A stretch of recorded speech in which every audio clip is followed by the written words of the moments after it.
bor.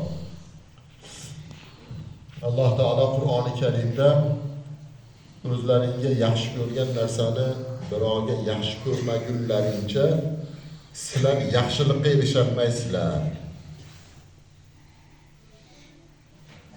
Payg'ambarimiz alayhissalom ushbu oyati karimani sahobalarga o'qib bergan. O'zlaringga nima narsani yaxshi ko'ryapsizlarmi? O'shini Xudo yo'lida birovga ilinmagunlaringcha sizlar yaxshilikqa erisholmaysizlar dedi. Sahobalar hammalari shashilib qoldi. O'zlari yaxshi ko'rayotgan narsalarda infoq qilib, birovlarga xayr ehson qilib ulashishni boshladi.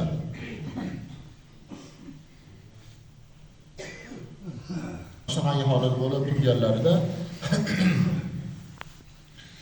Hazrati Anas bin Malik radhiyallohu ta'ala anhu sahoba, shu sahobani onalari, buylari, dadalari o'tib ketgan.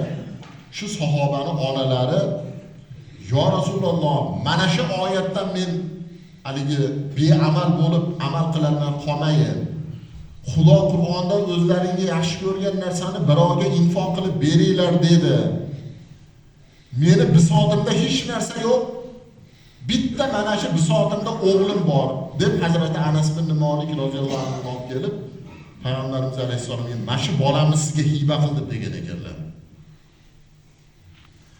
Anas bin Malik roziyallohu anhu yosh bola bo'lganlar, Payg'ambarimiz alayhissalomning xizmatlariga kelganlarida. Yosh bolalik davrida meni buylari aytdi, men bolamni yaxshi ko'raman, shu yaxshi ko'rgan narsamni Xudo yo'lida infoq qilib bersam, yaxshilikqa erishadigan bo'lsam, "Ya Rasululloh, bolamni sizning yo'lingizda berganim bo'lsin" deb Payg'ambarimiz alayhissalomning xizmatlariga berganlar. Ishga Hazrati Anas bin Malik roziyallohu anhuning onasi bo'lgan. Bolasi ko'p savobli ishlar ishlab qoldi. U bolani tarbiyalagan enasiga ham o'shundan savob bo'lib turar edi deydi.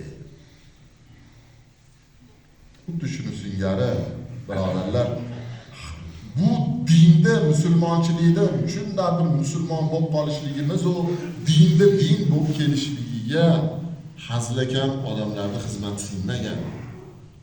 Shularni qadrlab, ehtiyotini qilib, amal qilishlikni harakatini qilaylik.